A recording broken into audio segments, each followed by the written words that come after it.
Illustrated, I'm going to read Volume 2, Book 2, Rudra Samhita, Part 5, Chapter 15, the fight between the gods and Jalandhara in the Shiva Puran. Om Vakratunda Mahakaya Surya Koti Samaprabha Nirvighna Kurumideva Sarvakaya Susharvada Om Ekadantaya Vidmi Om Vakratundaya Dinodanti Prachurarokam Yadevi Sabdishavidyar.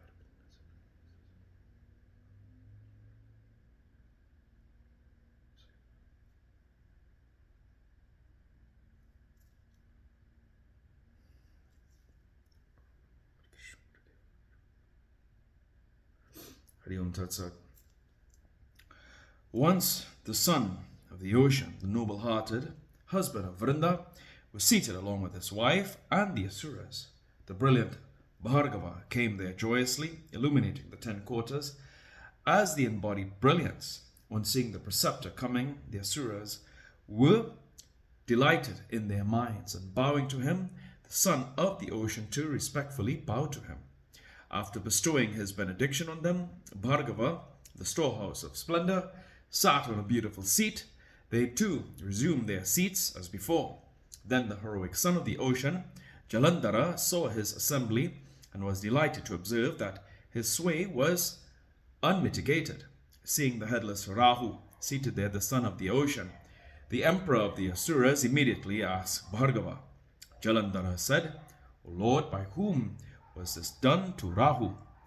By whom was his head cut? Please tell me, O preceptor, everything in detail as it had happened." Sanat Kumara said, on hearing the words of the ocean's son, Bhargava remembered the lotus-like feet of Shiva and replied exactly as it had happened. Bhargava said, "O Jalandhara, O great hero, O benefactor of the Asuras, listen to the account. I shall relate everything exactly as it had happened.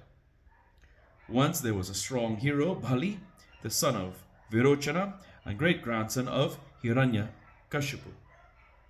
He was foremost among the virtuous. The gods, including Indra, being defeated by him, sought refuge in Vishnu. Eager to gain their ends, they told him all details. Udaya, at his bidding, the gods, very clever in deception, made an alliance with the Asuras to further their own interest. All those gods, the assistants of Vishnu, churned the ocean eagerly for the gain of nectar, along with the Asuras. The enemies of the Asuras extracted jewels from the oceans. The gods seized the nectar and drank it deceitfully. Then the gods, including Indra, increased in strength and prowess by the drinking of the nectar and harassed the Asuras with the assistance of Vishnu.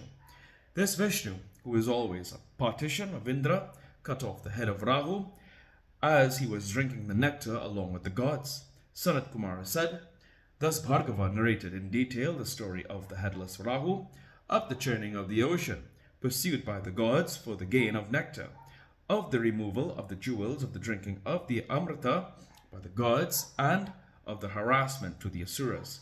Then, on hearing about the churning of his father, the heroic son of the ocean, the valorous Jalandhara became furious and his eyes turned red with anger.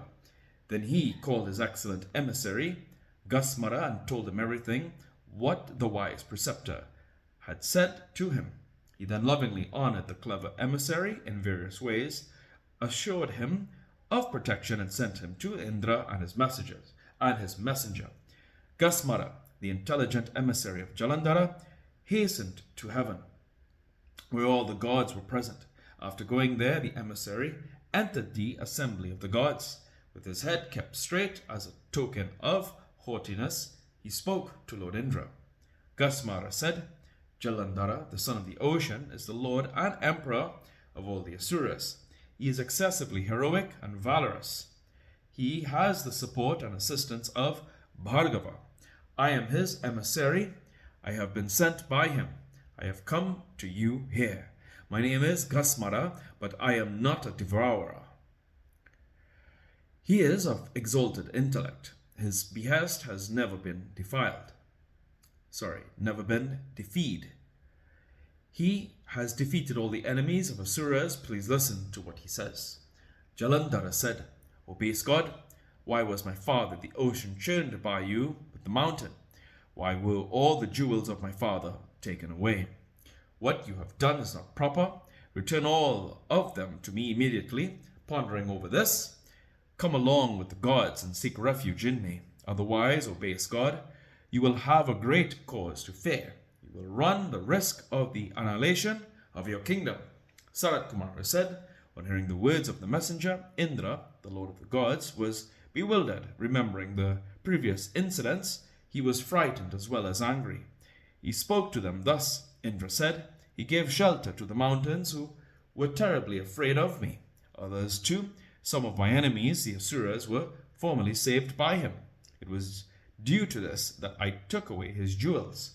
Those who oppose me can never remain happy. I am telling you the truth. Formerly, the Asura, Shanka, the son of the ocean, was stupid enough to be inimical to me. He was spared by me because he was associated with saintly men. But when his predilection became sinful, and he became violent towards saintly men, he was killed in the interior of the ocean by Vishnu, my younger brother. Hence, O messenger, go immediately and explain to the Asura, son of the ocean, our purpose for churning the ocean. Sanat Kumara said, dismissed thus by Indra, the intelligent emissary, Gasmara hastened to the place where the heroic Jalandhara was present. All the words thus spoken by Indra were narrated to the king of Asuras by the intelligent emissary. On hearing it, the lips of the Asura throbbed with anger. Desirous of conquering the gods, he exerted himself immediately in that enterprise of the lord of the Asuras. Countless Asuras from all the quarters and the nether region took part and helped him. Then the extremely heroic and valorous son of the ocean set forth, with countless generals, Shumba, Nishumba, and others. Very soon he reached the heaven along with his force. He blew his conch, all the heroic soldiers roared. After going to heaven, he stationed himself in Nandana. In the midst of all his forces, he roared like a lion. On seeing a vast army surrounding the city, the gods came out of Amaravati fully equipped with armor for the battle. Then a battle between the armies of the gods and Asuras ensued. They rushed against one another with iron clubs, arrows, maces, axes, and spears. They hit one another within a short time. Both the armies began to wade through streams of blood. In that battle the ground shone like the dusk, with clouds scattered all round, for it was strewn with elephants, horses, chariots, and foot soldiers. Some were killed, and others were being killed. Bhargava resuscitated the Asuras, killed in the battle, with the vidya of Amrita Jivani, and drops of water infused with mantras. The sage Angiras too resuscitated the gods in the battle with the divine herbs frequently brought from the mountain Drona. Jalandhara saw the gods restored to life again in the battle. He then spoke angrily to Bhargava. Jalandhara said, the gods have been killed by me. How do they rise up again? The vidya of Sanjeevani has not been heard by me to exist elsewhere. Sanat Kumara said, on hearing these words of the son of the ocean, the delighted Bhargava, the preceptor, replied to Jalandhara. Bhargava said, Angiras is bringing divine herbs from the mountain Drona and enlivening the gods. O dare, know my words to be true. O dare, if you wish for victory, listen to my auspicious suggestion. Immediately you shall uproot the mountain Drona with your arms and hurl it into the ocean. Sanat Kumara said, thus addressed by his preceptor, Bhargava, the lord of the Asuras, hastened to the lofty mountain. With his powerful arms, the Asura brought the mountain Drona and hurled it immediately into the ocean. There is nothing wonderful and mysterious in regard to the splendor of Shiva. The great hero, the son of the ocean, took a vast army with him, came to the battleground, and began to kill the gods with various weapons. On seeing the gods being killed, Brihaspati went to the mountain Drona. Then he, the object of praise and worship by the gods, did not see the mountain there. On realizing that the mountain Drona had been removed by the Asuras, Brihaspati was terrified. He returned and said dejectedly, Brihaspati said, O gods, run away, all of you. There is no trace of the great mountain Drona. Certainly it has been destroyed by the Asura, the son of the ocean. Jalandhara is a great Asura. He cannot be conquered since he is born of a part of Shiva. He will pound all the gods. His power has been understood by me, and he is self-born. O gods, all of you remember the act of offense to Shiva perpetrated by Indra. Sanat Kumara said on hearing these words, uttered by the preceptor of the gods, they abandoned all hopes of victory. They became excessively terrified. All the gods, including Indra, struck by the king of the Asuras all round, lost courage and fled in all directions. On seeing the gods routed, the Asuras, Jalandhara, the son of the ocean, entered Amaravati with sounds of victory from the conchs and drums. When the Asura entered the city, Indra and other gods entered the cavern of the golden mountain Meru and remained there. They had been extremely harassed by the Asuras. O sage, at the same time, the Asura appointed Shumba and other Asuras severely in the places of authority of Indra and others. He then went to the cavern of the golden mountain. Footnotes.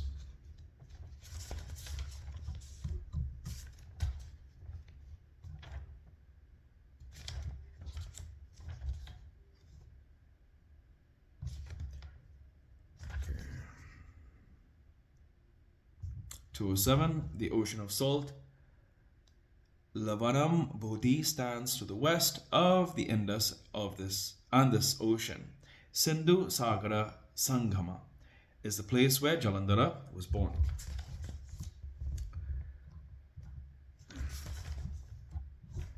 (208)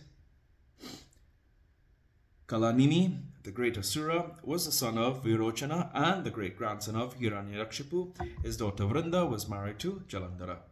209. The Asura Rahu, son of Viprasiti and Simhika, is known as the guardian of the southwest quarter. It is said that when the gods produced the Amrita by churning the ocean, he disguised himself as a god and drank some of it, but he was dejected. He was detected by the gods and produced before Vishnu, who cut off his head. 210. Trivistapa or Tripistapa is the city of Indra, supposed to be situated on Mount Meru.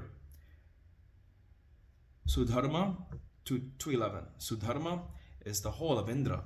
It is the unrivaled gem of princely courts.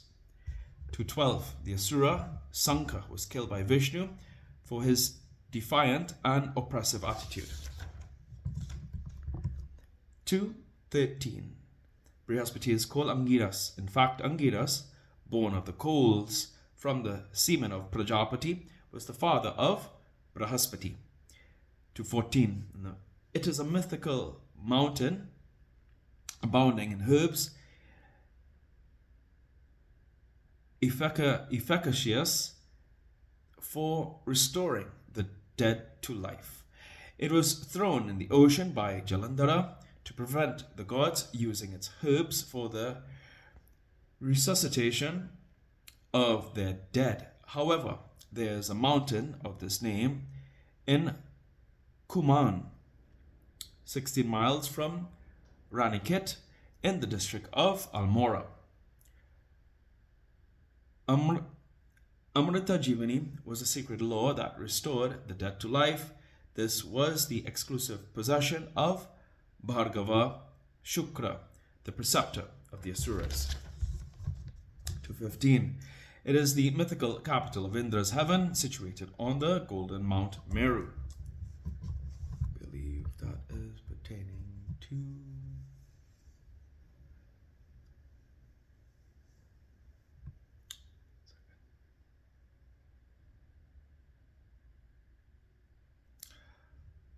Amaravati. That's pertaining to Amaravati. Here ends today's reading of the Shiva Puran. Om Prabhu Prananatam Vibhumbeshwanatam Jagannatanatam Sarananta Bhajan Buddhipitam Bhuveshwaram Bhutanatam Shivam Shankaram Shambhumesha Vide. Om Kapura Gauram Karanavartaram Sansara Sadam Bhujagendra Hadam Sada Vasantam Hridar Vinde Bhavam Bhavami Saitam Namami. Om Namah Parvati Pate Hara Hara Mahadev. Om Jum Sambhurva Samtiram Bakami Jami Sukanda Pushti Varanam Urvar Kimi Vapandana Merichum Shumatatum Swaha Bhum Sajum.